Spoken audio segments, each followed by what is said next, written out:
प्रभु यीशु मसीह के सामर्थी नाम में हम मांगते हैं। आज जब आप ये वचन को सुन रहे होंगे, मेरा बिलीव है कि आप बचने की, सेव होने की ग्रेस खुद भी हासिल कर रहे होंगे और आपका परिवार भी हासिल कर रहा होगा। मरकुस 5 उसकी 19, यूहन्ना 1 उसकी 41, प्रेरितों के काम 16 उसकी 30 से 34 आयत। इसमें हमें यह मालूम होता है, मरकुस 5:19, परंतु उसने उसे आज्ञा ना दी साथ रहने की और कहा, अपने घर जाकर अपने लोगों को बता कि तुझ पर दया करके प्रभु ने कैसे बड़े काम किए हैं। यीशु मसीह ने उस पागल व्यक्ति को, जब उसने हीलिंग को हासिल किया और उसने कहा कि मैं तेरे साथ आना चाहता हूं, तो यीशु मसीह ने कहा, नहीं, तू मेरे साथ नहीं आ सकता। अब जाकर अपने घर को बता कि परमेश्वर ने तेरे लिए बड़े बड़े कार्य कैसे किए हैं। वचन ये कहता है वेरी क्लियरली कि परमेश्वर को ये चिंता है कि आपका घराना सेव हो, और ये बार बार परमेश्वर अपने वचनों के बीच से बता चुके हैं कि उसके वचन में लिखा है, यूहन्ना 1 उसकी 41 आयत, उसने अपने सगे भाई शमौन से मिलकर कहा, हमको ख्रिस्त अर्थात मसीही मिल गया। प्रेरितों के काम 16 उसकी 30 से 34, उसने उन्हें बाहर लाकर कहा, हे सज्जनों, उद्धार पाने के लिए मैं क्या करूं। यह वही जेलर था जब पौलुस और सिलास का भूकंप के साथ जेल टूट गई थी, परमेश्वर ने उन्हें आजाद कर दिया था, तो जेलर डर गया था। तो उसने कहा, मैं उद्धार पाने के लिए क्या करूं। उन्होंने कहा, प्रभु यीशु मसीह पर विश्वास कर तो तू और तेरा घराना उद्धार को पाएंगे। उन्होंने उसको और सारे घर के लोगों को प्रभु का वचन सुनाया। रात को उसी घड़ी उसने उन्हें ले जाकर उनके पांव धोए और उसने अपने सब लोग समेत तुरंत बपतिस्मा लिया। पौलुस ने कहा, तू बच, तेरा घराना जो है वो बचाया जाएगा। ऐसा क्या है घराने में कि परमेश्वर आपके घराने में इंटरेस्टेड रहता है। वचन में लिखा है कि जब परमेश्वर ने एक चेले को बचाया तो उसने सगे भाई पतरस को जाके बोला कि हमको मसीह जो है वो मिल गया, आ तू भी चल उस मसीह के पास जो हमको मिला है। और प्रभु यीशु मसीह ने उस पागल व्यक्ति से बात की और कहा कि तू अब चंगा हो चुका, तू मेरे साथ नहीं, मैं तुझे रहना चाहता कि तू मेरे साथ रहे, लेकिन तेरी कॉलिंग है कि तू अपने घर जाए और अपने लोगों को बताए कि परमेश्वर ने तेरे लिए कैसे बड़े बड़े काम किए। परमेश्वर ये इंटरेस्टेड है कि आपका घराना बचाया जाए। ये बिब्लिकल है, ये वर्ड में से है। बाइबल कहती है कि जो कोई परमेश्वर प्रभु यीशु मसीह को ग्रहण करेगा, बपतिस्मा लेगा, यकीन करेगा कि वो आया, मारा गया मेरे गुनाहों की खातिर, वो गाड़ा गया और तीसरे दिन मुर्दों में से जी उठा, तो बाइबल कहती वो उद्धार को पाएगा। कुरनेलियस जो अच्छे अच्छे काम करता था, लेकिन फिर भी परमेश्वर ने कहा, जा और पतरस को बुलाकर वचन सुन ताकि तू और तेरा घराना उद्धार पाए। आपके अच्छे काम आपको उद्धार नहीं दे सकते, आपके अच्छे काम आपको बचा नहीं सकते जब तक आपने प्रभु यीशु मसीह को ग्रहण नहीं किया। इसलिए कुरनेलियस को दूत ने कहा, जा और पतरस को सुन, बुलाकर वचन को सुन और बपतिस्मा ले, तू और तेरा घराना फिर उद्धार पाएंगे। और जेलर को भी उन्होंने यही कहा कि तू अगर प्रभु यीशु मसीह पर विश्वास करेगा और बपतिस्मा लेगा, तू और तेरा घराना उद्धार पाएंगे। परमेश्वर ने जक्कई को भी यही कहा था कि तू और तेरा घराना उद्धार पाएंगे। क्यों परमेश्वर आपके घराने में इंटरेस्टेड है? क्योंकि बाइबल कहती है परमेश्वर ये चाहता है कि आप बचाए जाएं, लेकिन आपके साथ साथ आपका घराना भी बचाया जाए।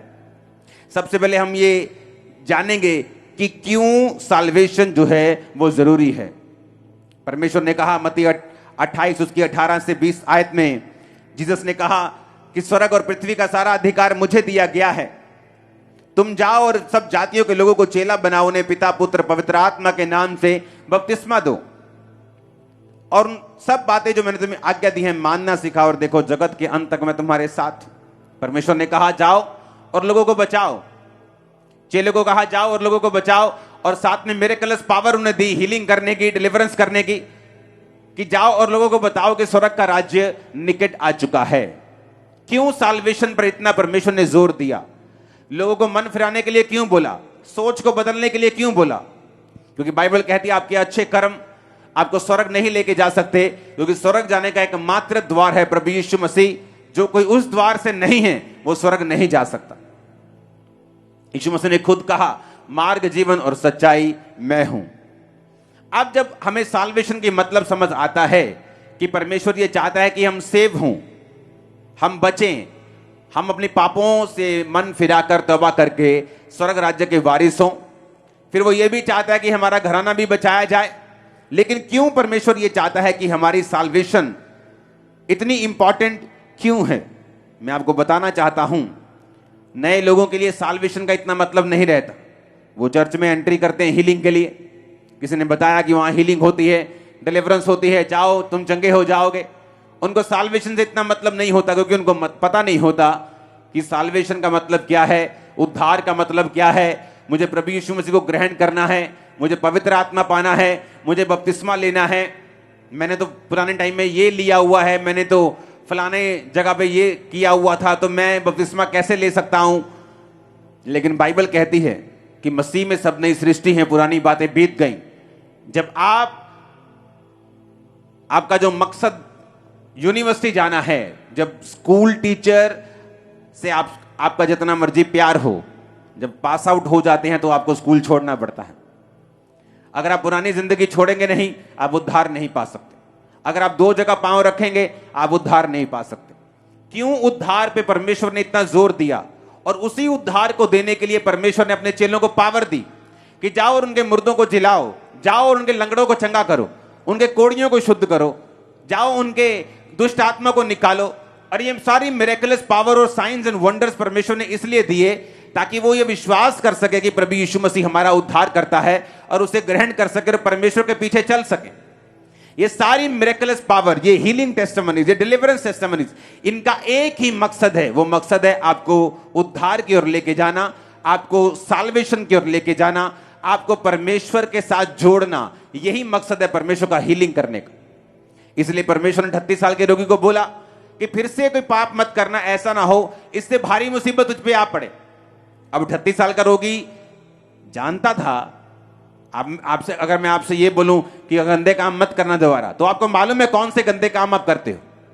आपसे मैं बोलूं अच्छा फिर से बुरे काम मत करना, तो आपको मालूम होता है वो बुरे काम कौन से हैं। आप बोलते ठीक है जी मैं नहीं करूंगा।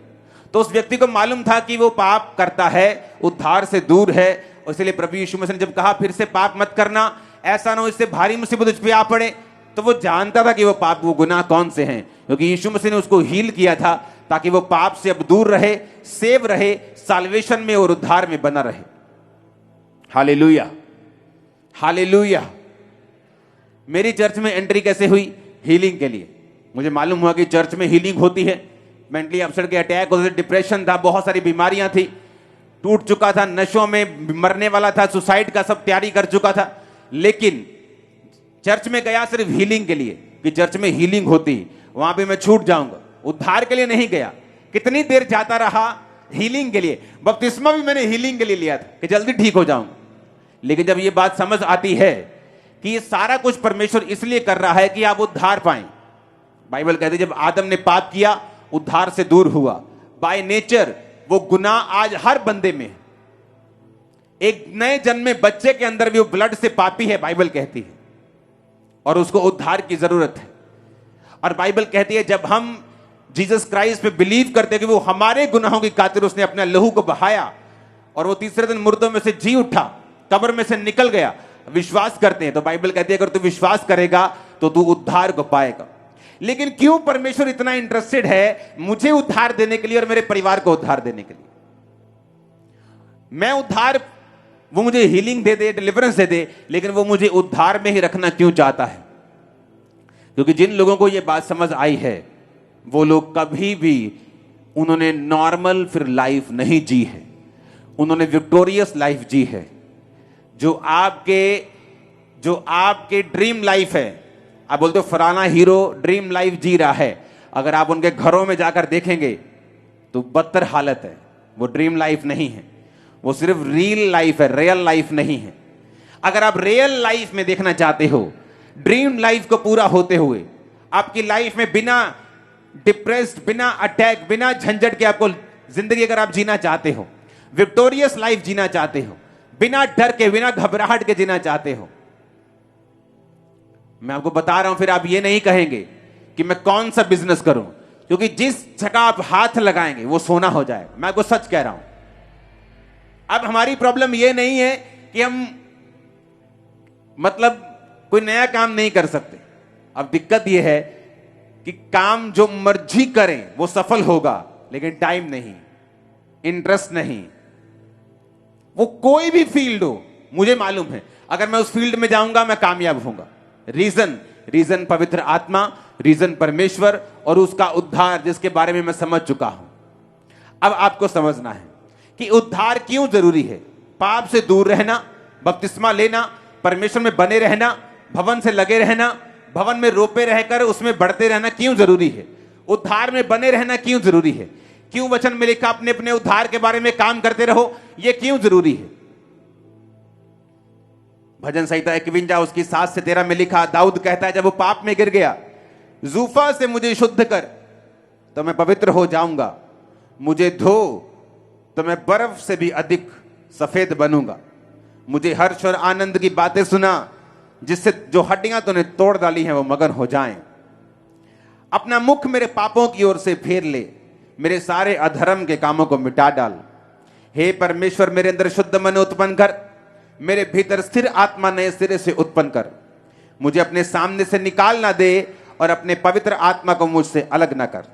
अपने किए हुए उद्धार का हर्ष मुझे फिर से दे और उदार आत्मा देकर मुझे संभाल। तब मैं अपराधियों को तेरा मार्ग सिखाऊंगा और पापी तेरी ओर फिरेंगे। दाऊद ये बात अच्छी तरह से जानता था। आप जानते हैं आज क्यों कुछ फैमिलीज आपके घराने में ऐसी हैं, कुछ लोग ऐसे हैं जो बचाए नहीं गए। रीजन क्या है?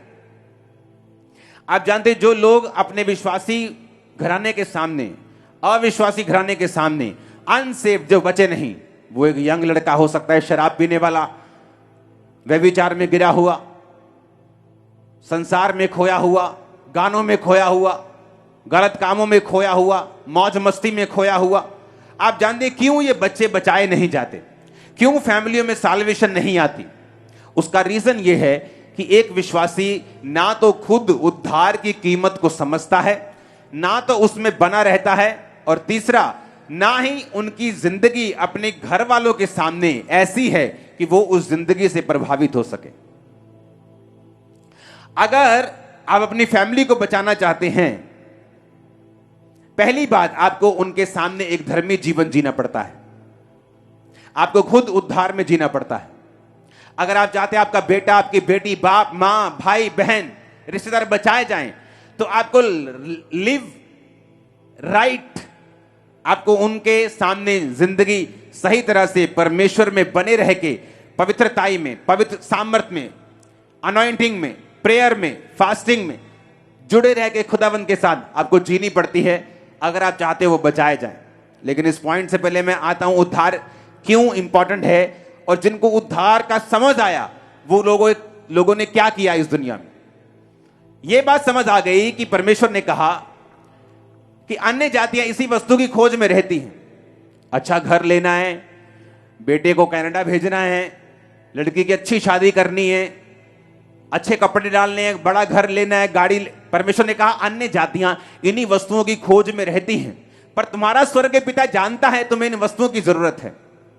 अन्य जाति उन्हीं चीजों की खोज में रहती हैं, दुखों के साथ चलती हैं, दुख मिले हुए उनकी सेवका, उनकी बरकत में भी 100 में से 2 कामयाब, 4 कामयाब होते हैं, उसके साथ भी दुख मिले होते हैं। परमेश्वर ने कहा तेरा पिता जानता है तुझे इन वस्तुओं की जरूरत है, तो कहता है पहले उसके धर्म और राज्य की खोज कर, तो ये सारी वस्तुएं तुझे पीछे पड़ के मिल जाएंगी। अब सुनो, दाऊद कौन था? दाऊद एक भेड़ों और बकरियों को चराने वाला, एक घर का सबसे रिजेक्टेड पर्सन था। जब शमूएल मसा करने के लिए उसके भाइयों को आया, एक जन को आया, जैसे परमेश्वर ने कहा था राजा होने के लिए मसा करना, तो वचन समझाता है कि दाऊद इतना रिजेक्टेड था, इतना भूला हुआ जन था। जैसे कि फैमिली में होता है ना, चाचा भूला हुआ होता है, चाचे को कोई याद ही नहीं करता। वो सारी फैमिली बताए चाचा है ही नहीं है। वो चाचा इतना लल्लू किस्म का है, इतना इफेक्टलेस है, इतना कमजोर किस्म का, उसको याद ही नहीं करते चाचा को, या चाचा ऐसा है कि कोई रिजेक्शन का आत्मा उसकी लाइफ में काम करते हैं। दाऊद इतना रिजेक्टेड था कि उसकी फैमिली इतना बड़ा फंक्शन हो जाए, क्योंकि अगर पुराने नियम में, आज तो आप विजिट करते हो, पुराने नियम में ऐसा कोई रिवाज नहीं था।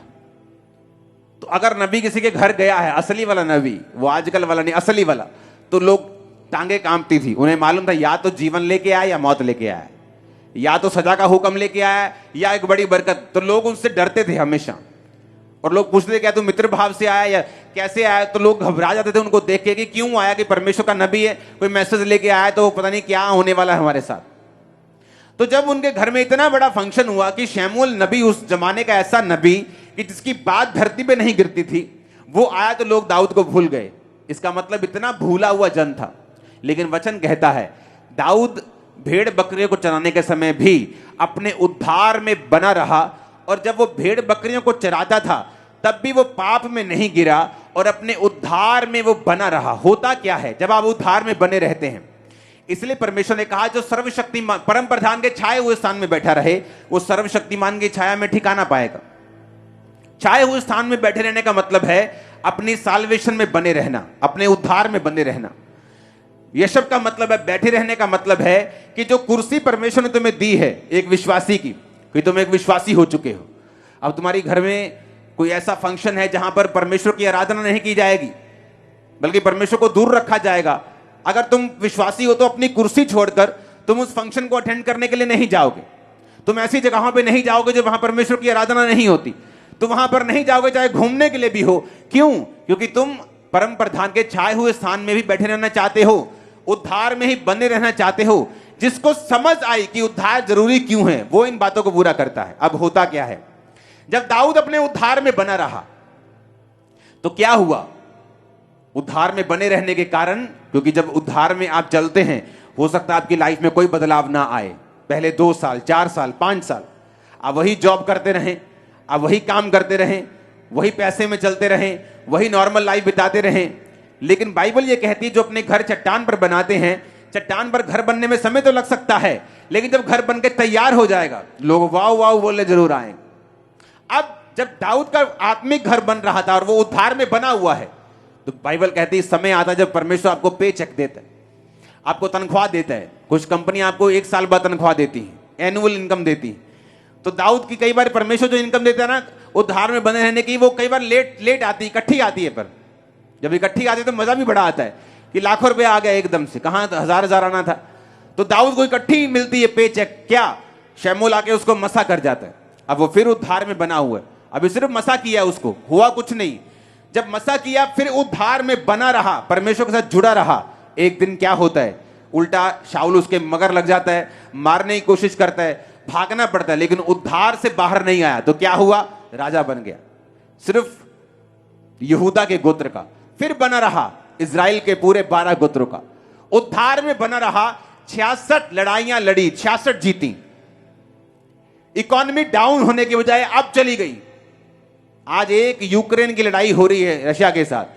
कहीं कनक महंगी हो चुकी है, कहीं खाना महंगा हो चुका है, कहीं तेल महंगा हो चुका है, कहीं पेट्रोलियम महंगा हो चुका है, फ्लाइट्स महंगी हो चुकी, सब कुछ गड़बड़, पूरी दुनिया में इफेक्ट हुआ उसका। दाऊद जिस देश में रहता था 66 लड़ाइयां लड़के भी वो पूरा स्ट्रांग था। क्यों? दाऊद को उद्धार का मतलब मालूम था। उसको मालूम था मैं जहां जा रहा हूं मुझे सफलता मिल रही है, जिस लड़ाई में जा रहा हूं परमेश्वर मुझे गाइड कर रहा है, वो मुझसे बात कर रहा है। क्योंकि अगर आप उद्धार में हैं तो परमेश्वर आपको गाइड करता है, उसका आत्मा आपसे बात करता है। अगर आप परमेश्वर के ज्यादा करीब हैं वो आपसे बोल के बात करता है। आप विश्वासी टाइप हैं, आप अच्छे विश्वासी हैं, कई बार वो दिल में डालता है। तो आपको ये मालूम होना चाहिए कि जरूरी नहीं परमेश्वर आपसे बोल से बात करे। ओके, जो खास सेवकाई के लिए बुलाए गए हैं, कई बार उनसे परमेश्वर बोल के बात करता है, वो दिल में डालता है। तो दाऊद उद्धार में बना रहा, धीरे धीरे राजा बना, 12 गोत्रों का राजा बना, 66 लड़ाइयां लड़ी, जीती। और बाइबल कहती है अपने सारे एनिमीज के ऊपर उसने कब्जा कर लिया। कोई भी दाऊद के ऊपर कब्जा नहीं कर पाया। दाऊद एक लौता राजा था पूरे इजरायली हिस्ट्री का जिसको कोई हटा नहीं सका। बूढ़ा होके बूढ़ा हो के, पूरा इतना बूढ़ा हो गया कि कपड़े भी उसको गर्म नहीं रख पाते थे। और बाइबल कहती पूरी उम्र का होके वो मरा और परमेश्वर के पास गया। रीजन क्या है? जब दाऊद ने पाप किया तो उसने कहा अपने किए हुए उद्धार का हर्ष मुझे फिर से दे। पता है क्यों? जब आप सेव होते हैं, जब आप उद्धार में होते हैं, एक हर्ष आपके अंदर होता है, एक आनंद आपके अंदर होता है। बीमारी के साथ साथ भी वो चलता है, कई बार परीक्षा के साथ साथ भी कई बार वो चलता है। लेकिन दाऊद को मालूम था कि उद्धार अगर मेरे पास होगा तो मैं जहां जाऊंगा मैं सफल होऊंगा, और अगर मेरे पास उद्धार नहीं होगा तो पता नहीं कौन सा एनिमी मुझे किस टाइम हरा के जाएगा। और उसने कहा मुझे उद्धार का हर्ष फिर से दे, तब मैं अपराधियों को तेरा मार्ग सिखाऊंगा। आज कौन से लोग हैं जिनके अंदर रूहें नहीं बचती, जो खुद अपने उद्धार में बंधे नहीं रहते, जो आज पाप में हैं, कल तौबा कर ली, परसों फिर अपनी ऑफिस की लड़की के साथ फंस गए, फिर तौबा कर ली, फिर उसके साथ फंस गए, फिर तौबा कर ली, फिर ठीक हो गए, फिर ठीक हो गए, फिर खत्म हो गए, जो खुद नहीं बचे। तो दाऊद ने कहा तू मुझे बचा खुदावंद, फिर से वही उद्धार का हर्ष मुझे फिर से दे, मुझे सेव कर। इतना बड़ा आदमी। और बाइबल कहती है दाऊद बीमार हो चुका था उस पाप के बाद। उसने कहा परमेश्वर ताकि जो हड्डियां तूने तोड़ दी वो मगन हो जाएं, क्योंकि वो हड्डियां के टूटने का रीजन यही था कि दाऊद पाप में था। उसे मालूम था कि मैं हीलिंग ना मांगू, मैं बरकत ना मांगू, मैं उद्धार मांगू, मैं साल्वेशन मांगू। जैसे ही उस साल्वेशन आएगी, उद्धार आएगा, तो परमेश्वर मेरे अंदर प्रवेश करेगा। पवित्र आत्मा मुझसे अलग नहीं होगा, क्योंकि जैसे आप पाप में होते हैं पवित्र आत्मा आपसे अलग हो जाता है। वरदान काम करते हैं, गैर भाषा उसी तरह काम करेगी, हीलिंग काम कर सकती है, प्रोफेटिक वर्ड काम कर सकता है, लेकिन उस बंदे को मालूम होता है कि परमेश्वर मेरे साथ नहीं है। दाऊद को मालूम था पवित्र आत्मा मुझसे निकल चुका है। उसने कहा परमेश्वर मेरे अंदर शुद्ध मन उत्पन्न कर, मेरे भीतर स्थिर आत्मा। पहले वो स्थिर था, 66 लड़ाइयां लड़ी, जीती, एनिमीज के ऊपर कब्जा किया, कोई राजद्रोह की गोष्ठी नहीं, उसके खिलाफ कोई साजिश काम नहीं कर सकी, गद्दी से उठा नहीं सकी, हिला नहीं सकी। उसको मालूम था उसका रीजन है कि मैं उद्धार में हूं, मैं पाप में नहीं हूं, मैं परमेश्वर के साथ बना हुआ हूं। उसे मालूम था कि मेरे भीतर स्थिर आत्मा दे मुझे, मैं फिर से स्थिर रहना चाहता हूं अपने मन में, अपने डिसीजंस में। उसे मालूम था मैं स्थिर रहूंगा, लाइफ में हर जगह जहां मैं जाऊंगा मैं कामयाब होऊंगा। मैं आपको बता सकता हूं, मैं आपको दावा कर सकता हूं, अगर आप लोगों ने उद्धार में बने रहे, इसको मेंटेन करके रखा, आप प्रेयर नहीं करेंगे कि मैं इस काम में कामयाब हो जाऊं, आप कामयाब होंगे 101%। आपका बिजनेस हो, आपकी जॉब हो, आपका काम हो, कुछ भी हो, परमेश्वर आपको बरकत देगा। रीजन, अगर आपने उद्धार में बने रहने का फैसला कर लिया है। दाऊद ने फैसला कर लिया, इसलिए बाइबल कहती है उसने उद्धार मांगा। उसने कहा प्रभु तू मुझे उद्धार दे, पवित्र आत्मा को अलग ना कर, ताकि जो हड्डियां टूट गई वो मगर हो जाएं, तब मैं अपराधियों को तरह मार। दाऊद को मालूम था साल्वेशन की वैल्यू का। आप क्रिश्चियन घराने में जन्मे जरूरी नहीं आप सेव हो। अगर आपने यीशु मसीह को अपना पर्सनल सेवियर, अपना उद्धारकर्ता अगर ग्रहण नहीं किया, बपतिस्मा नहीं लिया तो। और दाऊद को मालूम था ये आशीष मांगनी, हीलिंग मांगनी, जीत मांगनी सब व्यर्थ है अगर मेरी लाइफ में उद्धार नहीं है। तो उसने उद्धार मांगा। उसने कहा प्रभु मुझे सेव कर, अपना आत्मा मुझे फिर से दे। उसे मालूम था अगर आत्मा आ गया तो कामयाबी मेरे पास होगी। क्या कहता है वचन इब्रानियां 11 उसकी 22 आयत, अगर आपकी स्क्रीन पे है नहीं है तो कोई बात नहीं, मैं इसे खुद पढ़ता हूं। अगर आप इब्रानियों की पुस्तक को खोलेंगे, उसका आप 11 और उसके बाद 8 से 11 आयत। विश्वास ही से अब्राहम जब बुलाया गया तो आज्ञा मानकर ऐसी जगह निकल गया जो मिरास में लेने वाला था, और ना जानता था कि मैं किधर जाता हूं, तो भी निकल गया।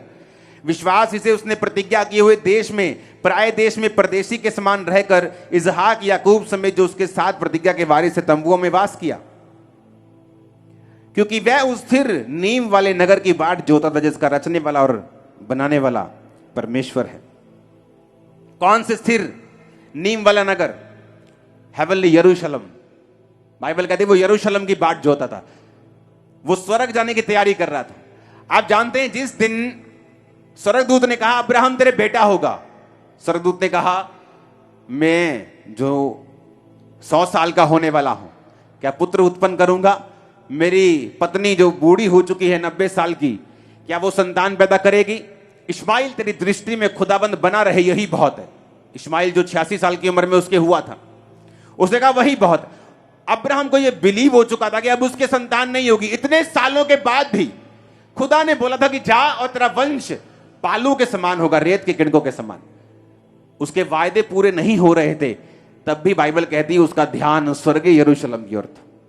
वो ये विश्वास कर चुका था कि अब मेरे बेटा नहीं होगा, कोई बात नहीं, लेकिन मैं अपनी साल्वेशन को खत्म थोड़ी कर सकता हूं। अपनी हीलिंग के चक्कर में मैं स्वर्ग मिस थोड़ी कर सकता हूं। मुझे परमेश्वर ने अगर फाइनेंशियल बरकत नहीं दी तो क्या मैं स्वर्ग मिस कर दूं? क्या शराब पीने चले जाऊं? क्या पाप करने चले जाऊं? बाइबल कहती है जिन्होंने इस तरह से उद्धार को संभाला है कि दुनिया की बरकत उनके लिए मायने नहीं रखती, उन्होंने इतनी बरकत पाई है कि बाइबल कहती है वो गवाह होते हैं। दाऊद देख लो, अनलिमिटेड बरकत। अब्राहम देख लो, राजा लोग उससे जेलसी करते थे, राजा लोग उसकी लाइफ में बो के जाते थे, उसके बेटे से राजाएं गवर्नमेंट जेलसी करती थी। इतना वो बरकत, इतनी उनकी सामर्थ्य, इतनी प्रॉपर्टी थी। रीजन, उनको सेव होने का मतलब समझ आ चुका था। वो साल्वेशन के मतलब को समझते थे, उसमें बने रहने के कारण को भी समझते थे। जब इंसान एक फैसला कर लेता है कि मुझे सेव होना है, मैं परमेश्वर के पीछे चलूंगा, ये बरकत नहीं मिली तो भी चलूंगा, अगर ये ना मिला तो भी चलूंगा। अगर आपने अपना मन साल्वेशन के ऊपर लगा लिया तो मैं आपको बता रहा हूं, मैं वो कह नहीं पा रहा हूं, मेरे मन में वो वचन है, आप एक तरह ऐसा चुंबक बन जाते हैं, आप जिस चीज को टच करेंगे ना वो हीरा बन जाएगा। मैं सच कह रहा हूं, मैं आपको सच कह रहा हूं। रीजन, आपके अंदर स्पिरिट होनी चाहिए, आत्मा होना चाहिए, पवित्र आत्मा। वो होता है उद्धार से। अब आपको यह समझ आ गई कि उद्धार क्यों जरूरी है, क्योंकि मेरी लाइफ का हर एक पहलू, हर कोना उद्धार पर निर्भर करता है। कुछ मूर्ख लोग मैंने देखे, खुद पाप करी जाएंगे, चर्च में आके प्रेयर रिक्वेस्ट पे प्रेयर रिक्वेस्ट दे जाएंगे, मेरा ये काम नहीं हो रहा, मेरा ये काम नहीं हो रहा, मेरा ये काम नहीं हो रहा, मेरा ये काम नहीं हो रहा। कैसे होगा काम? क्योंकि बाइबल कहती है सारी बरकतें परमेश्वर ने कहा था मेरे धर्म और राज्य की खोज के साथ जुड़ी हुई है, कि जब तुम धर्म और राज्य की खोज करोगे, जब तुम मेरे पीछे चलोगे, उद्धार पाओगे, बपतिस्मा लोगे, एक धर्मी जीवन जियोगे, तो यीशु मसीह ने खुद कहा है कि ये सारी वस्तुएं तुम्हें पीछे पड़ के मिलेंगी। पीछे पड़ के मतलब तुम्हारे पीछे लग जाएंगी। ऊंची आवाज में हालेलुया बोलो।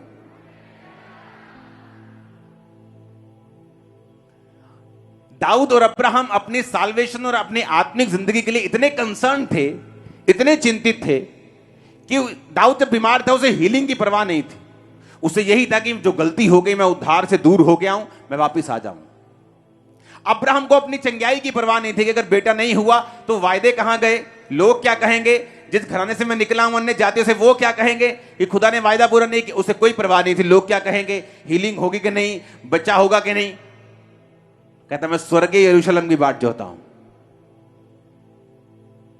आज रियल में अगर आप क्रिश्चियनिटी विजिट करेंगे, उन लोगों के पास बरकत नहीं है जिन्होंने बड़ी बड़ी गवाहियां ली हैं, या वो खुदा में बहुत बड़ी तरह से नहीं चले, लेकिन अगर उस हीलिंग वाले ने उद्धार को भी सीरियसली लिया है तो उनकी बरकतें देखना कितनी है, उस सेवकाई की बरकतें देखना कितनी है। जिन्होंने साल्वेशन को सीरियसली लेकर परमेश्वर को फॉलो किया है। हालेलुया। अब मैंने उद्धार पा लिया, अगर आपने उद्धार पा लिया, आप उद्धार के इसकी वैल्यू को समझ गए कि मेरी लाइफ में हर जगह उद्धार काम करता है। ये एक मास्टर की है, मेरे बिजनेस में, मेरी जॉब में, मेरी मैरिड लाइफ में, हर जगह ये काम करेगी अगर मैं इसमें बना रहूंगा तो मास्टर की समझ आ गई। अब परमेश्वर क्या चाहता है? कहता अगर तू बचेगा तेरा घराना क्या पाएगा? उद्धार पाएगा। कई बार जब आप उद्धार पाते हैं, आपका घराना अगर उद्धार में नहीं है तो भी आपकी फैमिली पूरी तरह से पीस में और शांति में नहीं रह पाती। तो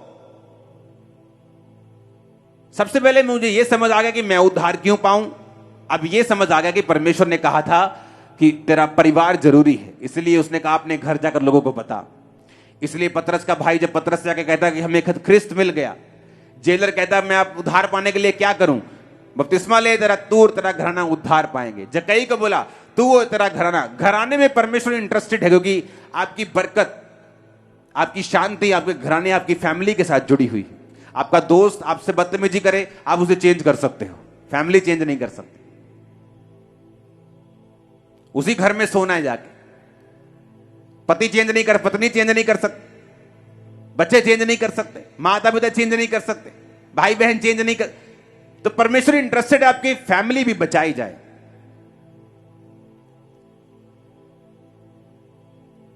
तो जो अगर आप अपनी फैमिली को सेव होते देखना चाहते हैं, कितने लोग आप में से हैं जिनका कोई ना कोई फैमिली मेंबर अभी सेव होने के लिए रहता है? हाथ खड़ा करो। ये देखो, ये वचन आप लोगों के लिए खुदा ने भेजा, सच कह रहा हूं कि नहीं? देखो सबके हाथ खड़े, कोई ना कोई फैमिली मेंबर है। अब बचाना कैसे है, उनको सेव कैसे करना है? क्योंकि पहले हमें बेस समझने की जरूरत है। वो क्या है कि मैं क्यों सेव हूं, मुझे उद्धार की जरूरत क्या? अगर चर्च में हीलिंग हो रही है तो मैं हीलिंग चाहिए, मैं हीलिंग लेके जाता हूं, बरकत मिल रही है, डिलीवरेंस मिल रही है, मैं लेके जाता हूं। लेकिन बाइबल कहती है बरकत मिल जाएगी अगर हीलिंग वरदान है, तुम हीलिंग लेके चले जाओगे, बड़ी बड़ी हीलिंग हो जाएंगी, लेकिन उसको मेंटेन कैसे करोगे, बना के कैसे रखोगे? जीसस ने कहा हीलिंग तो हो गई तेरी 38 साल के रोगी को, लेकिन तू बना के कैसे रखेगा हीलिंग को? अगर तू फिर से पाप नहीं करेगा तो हीलिंग में बना रहेगा। तो उद्धार जरूरी है, हीलिंग से पहले भी, हीलिंग के बाद में भी, इस जीवन में भी, ऊपर भी। ये आपको पीछा नहीं छोड़ेगा। अब जब ये समझ आ गई कि उद्धार क्यों इंपॉर्टेंट है, वो मेरी हीलिंग, मेरी डिलीवरेंस, वो हर जगह काम करता है, मुझे कामयाब करता है, सिर बनाता है, परमेश्वर के हर वायदे को एक्टिवेट करता है। वचन में जितने वायदे, प्रोमिसेस हैं, उद्धार उसका एंट्री पॉइंट है। अगर उद्धार में हम नहीं हैं, वो कोई वायदा हमारे लिए नहीं है। जीसस ने पावर क्यों दी? उद्धार देने के लिए। हीलिंग गिफ्ट क्यों दिया? उद्धार देने के लिए। परमेश्वर ने प्रेरित क्यों ठहराए? पास्टर्स, इवेंजलिस्ट, प्रॉफिट्स क्यों ठहराए? ताकि कलीसिया उन्नति पाए, उद्धार में बनी रहे। पौलुस ने क्यों कहा अपने अपने उद्धार के बारे में काम करते रहो, फाइट करते रहो? क्योंकि उद्धार जरूरी है। ये तो समझ आ गया। अब परमेश्वर इंटरेस्टेड क्यों है तुम्हारा घराना उद्धार पाए? क्योंकि तुम अपने घराने को चेंज नहीं कर सकते, वो तो उसी घर में है।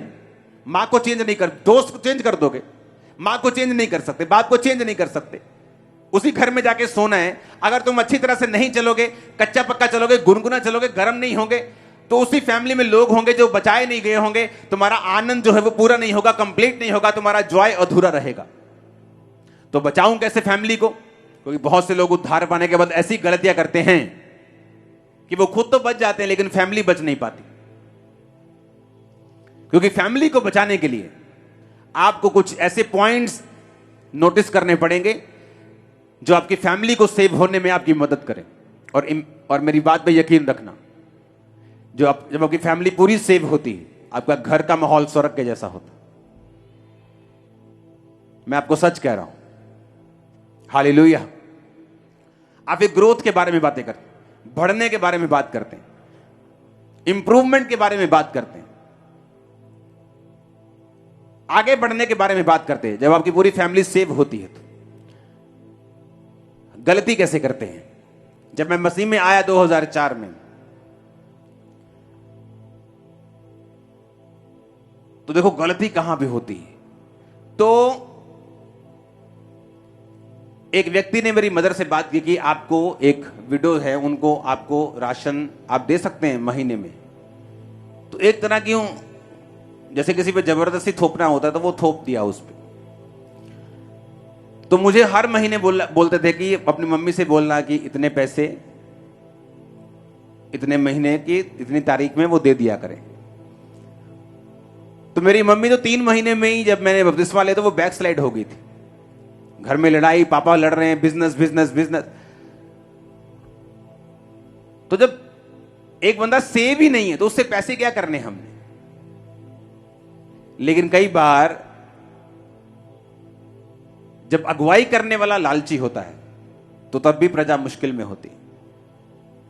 तो मैंने जाके बोलना, वो बुला रहे हैं, पैसे मांग रहे हैं, आपने वायदा किया था आपको देने, ਤੁਹਾਡੀ ਹੁਣ ਲੱਤ टूट जानी, देखो पैसे टाइम नहीं, ਤੁਹਾਡੀ बांह टूट जानी, प्रभु ने तेन सजा। ऐसी बातें घर में होने लगी। और क्या हुआ कि परमेश्वर के करीब आने की बजाय वो और दूर चले गए। और जब मैं मसीह में ग्रो हुआ, बढ़ा, तो परमेश्वर ने मुझे फैमिलीज को और लोगों को जीतना सिखाया। कई बार जब हम अच्छी संगतियों में नहीं होते, बहुत प्रॉब्लम्स होती हमारे परिवारों में। कई तरह के रफड़े, झगड़े, चक्कर, ड्रामेबाजियां, बहुत कुछ। जब मैं मसीह में आगे बढ़ा, आपका एक फैमिली मेंबर है, आप मान लो एक लड़की है जो व्यभिचार में गिर गई। अब लोगों को तो नहीं पता व्यभिचार में, लेकिन फैमिली मेंबर्स को पता है।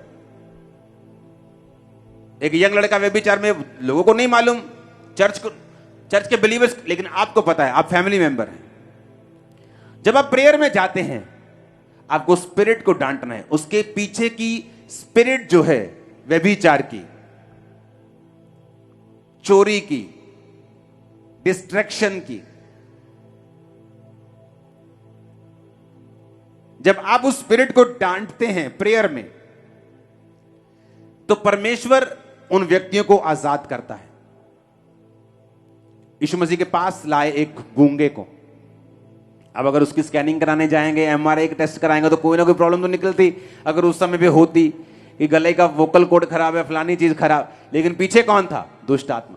जीसस ने दुष्ट आत्मा को निकाला, वो बंदा ठीक हो गया, गूंगा बोलने लगा। निकाली दुष्ट आत्मा, पर गला ठीक हो गया।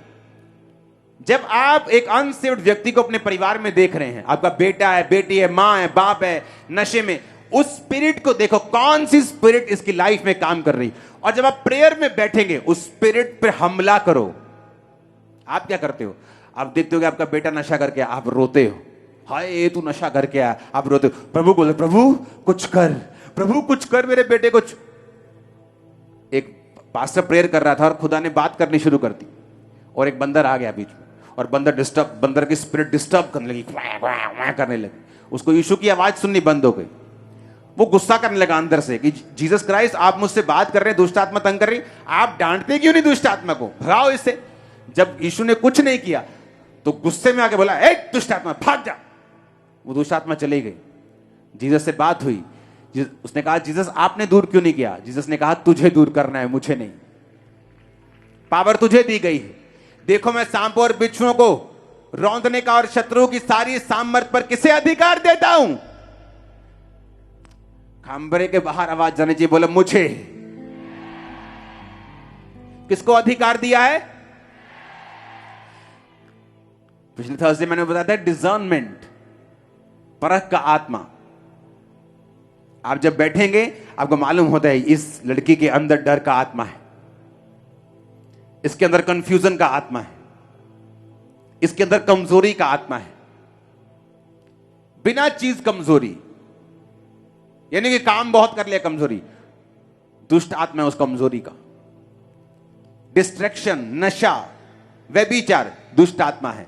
आप जब उनको देखते हैं, आप प्रेयर में बैठेंगे और आत्मिक आंखों से देखेंगे, वो तब खुली होंगी जब आपने सिलेंडर चोरी नहीं किए होंगे, बिजली चोरी नहीं की होगी, जब दिन में 10 चोरियां की हो, 10 चुगलियां की हो, तो आत्मा दिखाएगा क्या? आंखें तो बंद रहेंगी। आंखें बंद रहेंगी जब दारू पी के लड़का घर आएगा, देखेगा कुछ नहीं, आत्मा में रोती तुम भी रहोगी, और चर्च के पास्टर को भी साथ में तुम रुलाती रहोगी, पास्टर जी इसके लिए प्रेयर करो, 10 साल हो गए, कुछ हो नहीं रहा है। तो जब मैं उद्धार में हूं और प्रेयर में बैठा हूं, तो मुझे समझ आ रही है कि इस लड़के के पीछे एक ये वाली दुष्ट आत्मा है, इसके पीछे जादू उटोना है, इसके पीछे ये स्पिरिट है। तो जब मैं प्रेयर में बैठूंगा, उस स्पिरिट को ब्रेक करूंगा, इसके अंदर से खुदाबंद यीशु के नाम में जादू टोना, ये नशे की स्पिरिट, ये गंदी आत्मा इस बेटी से, इस भाई से आउट हो, आउट हो, आउट। जब आप प्रेयर माउंटेन की प्रेयर अटेंड करेंगे, उस प्रेयर में आप चलेंगे, अपने बेटे की, अपनी बेटी की, अपने भाई की, मां की, बाप की, अपने रिश्तेदारों की, आप स्पिरिट को चेक करेंगे और डांटेंगे उन स्पिरिट्स को, उनको छोड़ के जाएं। जब तक स्पिरिचुअल चीजों की वैल्यू हमारी निगाहों में नहीं बढ़ती, तब तक हम बरकत नहीं पाएंगे और सेव नहीं होंगी फैमिलीज। किसी के घर में कोई मर जाए, रोते लोग, रोते कि नहीं रोते? बताओ भाई, रोते कि नहीं?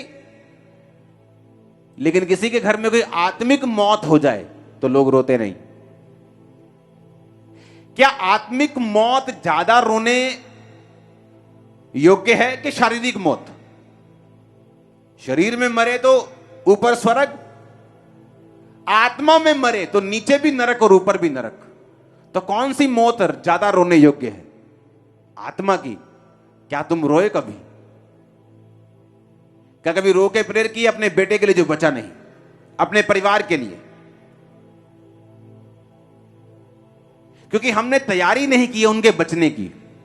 हमें आत्मिक मौत ऐसी लगती है तो ठीक है, ओ नहीं ये चर्च नहीं जाता, ओ मैं नू कहना भी नहीं, बहुत बहुत दयालु बन गए जिदा ना, बहुत भले मानस दा हुंदा बंदा ना, बहुत किते नहीं नहीं मैं नहीं कहता नू चर्च जान। तुम उसे धक्का दे रहे हो नरक की ओर। नीचे भी लाइफ नरक कर बैठेगा वो, और ऊपर भी नरक कर बैठेगा वो। जब लाइफ में, आंखों में, निगाहों में स्पिरिचुअल मौत का दर्द ही नहीं है तो तुम रोगे नहीं जब प्रेयर में बैठोगे। जब प्रेयर में बैठोगे और अगर आत्मिक मौत का दर्द होगा कि यह बंदा आत्मिक मरा हुआ है, ये फैमिली मेंबर, आप रो के प्रेयर करोगे, प्रभु इसे जी उठा, इसे छू, स्पिरिट को डांटोगे और उसके लिए प्रेयर करोगे। कितने मेरी बातों को समझ रहे हैं? आप उनके लिए, उनके सामने राइट रीति के साथ जियोगे। आप उनसे हमेशा प्रेम करोगे। आप उनके सामने हमेशा पेशेंस रखोगे। आपने 10 बार प्रीच किया, 11वीं बार वो फिर वही गलती करें, आप उन पे भड़क नहीं सकते कि तूने सुनता नहीं, मैं कितनी बार सुनता है, तू आ काम नहीं करना, यीशु मसीह मान। नो, आप नहीं कर सकते। साल्वेशन जबरदस्ती की नहीं है। आप एक मां होने के नाते उस पर मां का फर्ज अदा कर सकते हो कि आप उसको जबरदस्ती बोल दो कि आज तुझे चर्च चलना है, वो अलग बात है। लेकिन एक अनसेव्ड लॉस्ट सोल को हमेशा बचाने के लिए आपको यह बार बार उन्हें बताना पड़ेगा कि परमेश्वर की योजना तेरी लाइफ के लिए अच्छी है। परमेश्वर तुझसे प्यार करता है। परमेश्वर तुझसे इतना प्यार करता है कि वो तेरी लाइफ को ब्लेस्ड करना चाहता है, तुझे खुश देखना चाहता है। परमेश्वर तेरे लिए भला सोचता है, उसकी योजनाएं तेरे लिए भली हैं। आप उसे 1 दिन नहीं, 2 दिन नहीं, 2 साल नहीं, 10 साल नहीं, 20 साल भी यही बात बताओगे जब तक वो बचता नहीं। आप अगर पेशेंस खो दोगे, धीरज खो दोगे, वो नहीं बचेगा। आप गुस्सा करोगे, वो नहीं बचेगा। हालेलुया। ये गलती मैंने मसीह के पहले साल में की, जब थ्रेटन करके मैं चाहता था कि इनको मसीह में लेके आया जाए। ऐसा नहीं होता, क्योंकि जिस ग्रुप में आप रहते हैं उसी के जैसी बातें आप बोलने लगते हैं। लेकिन बाद में जब मसीह में मैं ग्रो हुआ, समझ आया कि मसीह प्रेम है, गॉड इज लव, तो मुझे लव के बारे में प्रीच करना है और राइट लिव करना है। मैंने को बताया, जब मैंने अपनी माता को ऑलमोस्ट मैंने अपने सभी फैमिली मेंबर्स को बपतिस्मा दिया अपने भाई को छोड़ के, क्योंकि उसने मेरे साथ लिया था। एक भी जन को मैंने प्रीच नहीं किया बैठकर, उन्होंने मेरी जिंदगी को देखा और मसीह को ग्रहण किया। और जब पहले मैं लड़ लड़ के प्रीच कर रहा था, वो मसीह से दूर हो रहे थे। क्योंकि अगर आप सही तरह से जिएंगे नहीं, राइट कैरेक्टर के साथ उनके सामने सब कुछ नहीं लेके आएंगे, आपके फैमिली मेंबर्स नहीं बचेंगे। आप दुनिया बचा सकते हो, फैमिली मेंबर्स नहीं। क्योंकि दुनिया आपके गिफ्ट से बच जाती है, आपके कैरेक्टर से उनको लेना देना नहीं। कैरेक्टर आपको मेंटेन रखता है, बचा के रखता है, बना के रखता है। लेकिन फैमिली कैरेक्टर देखती है, करीबी लोग कैरेक्टर देखते हैं। हालेलुया। ऊंची आवाज में हालेलुया बोलो। तो फैमिली मेंबर्स को बचाना है तो स्पिरिट को रिकॉग्नाइज करना है, कौन सी उनकी लाइफ में काम करती है, उसको डांटना है। वो आलस की स्पिरिट है, डर की स्पिरिट है, कमजोरी की स्पिरिट है, अशुद्धता की स्पिरिट है, वो कौन सी स्पिरिट है, आप उसको स्पिरिट को पहचानकर उसको डांटना है। उनके सामने सही रहना है, उनसे प्यार करना है, उनके सामने धीरज रखना है। और अपने, अगर आप पत्नी हैं, एक अच्छी पत्नी बने। आपके घर के बर्तन गंदे हो सारी रात और आप बोले मैं प्रार्थना करने बैठ गई थी और घर की सफाई ना हो और आपका पति बचा हुआ नहीं है, तो वो आप खुद एक रुकावट हैं अपने पति को सेव करने में। आप बोले मैं तो सेवक हूं, मैं तो पास्टर हूं, और आपकी पत्नी भूखी और बच्चे स्कूल जाने से बैठे हो, आप एक अच्छे पास्टर नहीं हैं। कृपया करके सेवकाई छोड़ दें, क्योंकि जीसस ने कहा जो अपना घर नहीं संभाल सकता वो सेवा नहीं कर सकता।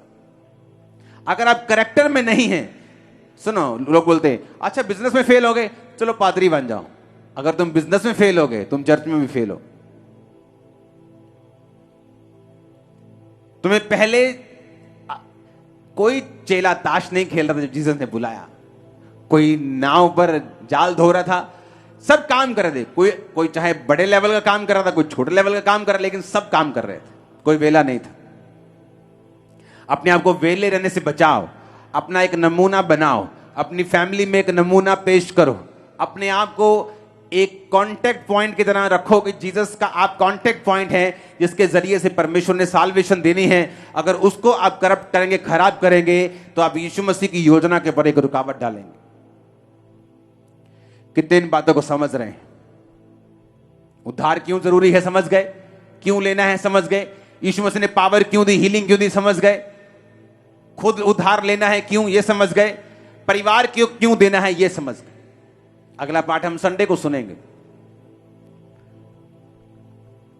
और मैं आपको बता रहा हूं, आप जब राइटली जिएंगे, सही रीति के साथ जिएंगे, आपका बेटा आपको चोरी के पैसे लाके देता है, आप एक विश्वासी मां है, किस हाथ से, किस मुंह से उस पैसे को पकड़ती हैं और किस हाथ से उसका आटा, दाल और चावल खाती हैं? आप सेव नहीं है। आपको सिखाना है, चाहे कुछ दिन भूखे रहो, कुछ दिन दुखी रहो, क्योंकि राइट स्पिरिट में रह के हमें परमेश्वर में बढ़ना है, ताकि हम सेव हों और हमारे परिवार बचाए जाएं। हालेलुया। आप जब राइट जिएंगे, आप देखना ग्रेस काम करेगी। एक पास्टर अपनी चर्च में प्रीच करता था, प्रीच कर करके थक गया, लोग नहीं सुधरे। कहता मैं इतना फ्रस्ट्रेट हो गया अपनी सेवकाई से, मैं दूर जाके प्रेयर करने लगा। कुछ हफ्ते मैंने प्रार्थना में बिताए, और जब मैं वापस आया तो कहता पुलपिट में मैंने प्रचार शुरू भी नहीं किया था, अभी वर्शिप भी कर रहा था। लोग रोने लग गए, प्रभु मुझे माफ कर, आज मैं तौबा करता हूं, तौबा करती हूं। रीजन, जब आप खुद परमेश्वर के साथ सही हो जाते हैं तो ऑटोमेटिकली साल्वेशन और हीलिंग और डिलीवरेंस आपके परिवारों में काम करना शुरू कर देती है। आप हल्का सा अपने बेटे को बोलेंगे, बेटा आज क्रिसमस चलना है, और आप हैरान होंगे वो मान गया, क्योंकि उसके पीछे आपने प्रेयर कर ली है, आपने स्पिरिट को डांट दिया है, आपने शैतान को बांध दिया, उसकी पावर फिनिश कर दी है। आपने पेशेंस दिखाया है, पिछले 4 महीने धीरज दिखाया है, प्रेयर की है, प्यार दिखाया है, प्रेयर की है, खुद सेव हो, खुद साल्वेशन में, उद्धार में, पाप से दूर हो, बने हुए उद्धार में। तो जब आप बोलेंगे बेटा चर्च चलना है, आगे से आवाज आएगी, ओके मम्मा चलते हैं। बस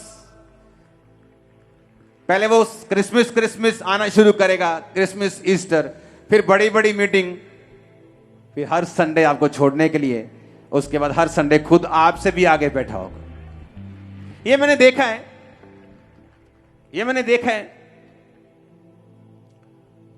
इमेजिन करो मैं चर्च के बाहर गेट के ऊपर 5 बंदे खड़े कर दूं, अल्कोहल मीटर लेके, आपके मुंह को सूंघे कि शराब तो नहीं पी, शराब पी, बाहर ही फैंटा चाट दो। ऐसा पीटो उनको, दोबारा चर्च में शराब पी के एंटर ना करें। ये तो वो बात हो गई कि हॉस्पिटल के बाहर बंदे खड़े कर दो और बोलो कोई बीमार आया तो फैंटी चाट दो, सारे बीमार फैंटी चाट दो, कोई बीमार नहीं बढ़ना चाहिए। अरे परमेश्वर का घर ही बीमारों के लिए, पापियों के लिए। जीसस ने कहा मैं धर्मियों को बुलाने थोड़ी आया हूं, वो तो पहले ही सही है, मैं तो पापियों को बुलाने आया हूं। एक बंदा अन्य जाति से, पूरा वेशभूषा अन्य जातियों की, पूरा मैं बोल नहीं सकता, आया चर्च में, फुल दारू से रजा हुआ, 1.5-2 बोतल शराब पीने वाला बंदा। बड़ी शराब पी गया, क्या करे जी, कोई बात नहीं, बैठा रहने दो। परमेश्वर ने पहले संडे छुआ, शराब छोड़ दी। अब इमेजिन करो उसको प्यार ना दिखाया होता, उसको मारा होता, पीटा होता, बोला था परमेश्वर का घर तूने अशुद्ध कर दिया। ये स्पिरिचुअल हॉस्पिटल है। अगर यहां बीमार नहीं आएंगे तो कहां जाएंगे? आपको नशे वाले मिलते हैं तो बोलो कोई प्रॉब्लम नहीं, आ जाओ। वही मैं चिट्टा लाया, ओ यार चल तू, चिट्टा लाया, पीला लाया, चल चिंता ना कर तू, चल चलते हैं। नशा किया कोई बात नहीं, नशा करके अपने घर जाते हो ना, वो भी खुदा का घर है, आ जाओ कोई बात नहीं। अगर जीसस जीवित है तो छू लेगा उसको, बचा लेगा उसको। हालेलुया। लव, पेशेंस, प्रेयर, तैयारी, ऐसे लोग नहीं बचते। हालेलुया। आपको तैयारी करनी पड़ती है उनको बचता हुआ देखने के लिए। आपको प्यार करना पड़ता है लोगों को।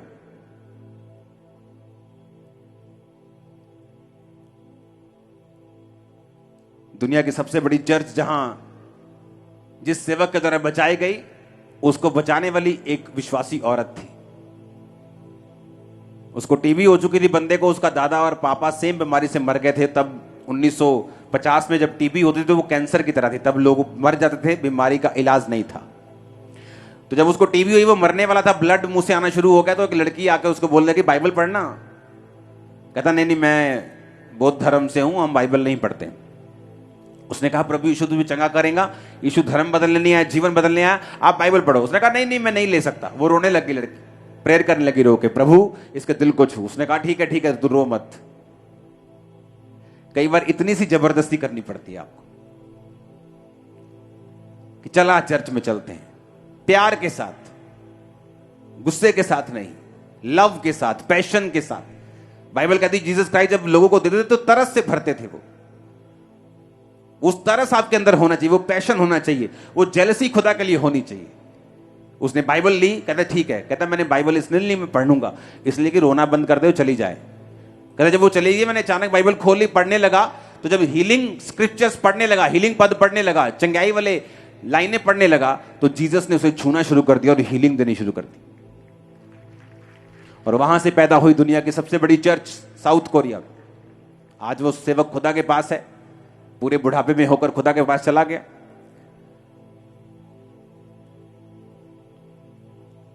हालेलुया। अब अपने घरों में लोगों को इनवाइट करते हैं, प्रीच करते हैं। तो ऐसा भी होता है कि आपके घर के बाहर एक नॉन बिलीवर आया और आपकी मीटिंग से घर के बाहर सिगरेट पी रहा हो और आप उस पर गुस्सा करते रहे, तो तेनों नहीं पता तू चर्च आया है। आप उससे प्रेम करेंगे, वो खुद सिगरेट को लात मार देगा एक दिन, मैं आपको बता रहा हूं। जीसस ने पाप से नफरत की है, पापी से नफरत नहीं की। हमें पाप से नफरत करनी है, हमें गंदगी से नफरत करनी है, आदमी से नफरत नहीं करनी। इसीलिए क्रिश्चियनिटी, जो आज 400 करोड़ लोग इसे दुनिया के हर कोने में अगर आप देखोगे भीड़ें लगी भी परमेश्वर के पीछे, रीजन वो प्यार करने वाला परमेश्वर है। हालेलुया।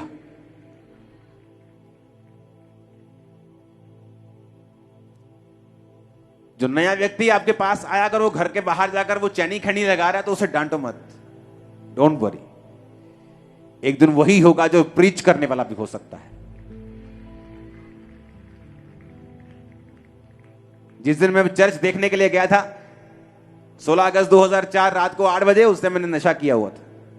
इमेजिन करो, पास्टर लोग बोल देते कि भाई साहब आपने अभी खाया पिया हुआ है, कल आना, तो होता कल आता ही ना, मैं भूल जाता, बोलते चल छोड़ो।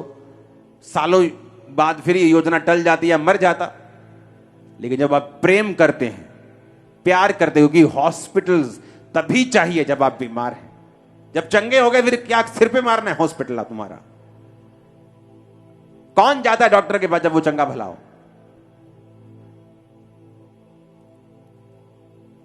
आज के बाद ये ग्रेस आपके सिर पे होगी रूहों को बचाने की। जीसस ने क्यों कहा पवित्र आत्मा से भरो? उद्धार पाओगे, पवित्र आत्मा तुम्हारे पास रहेगी।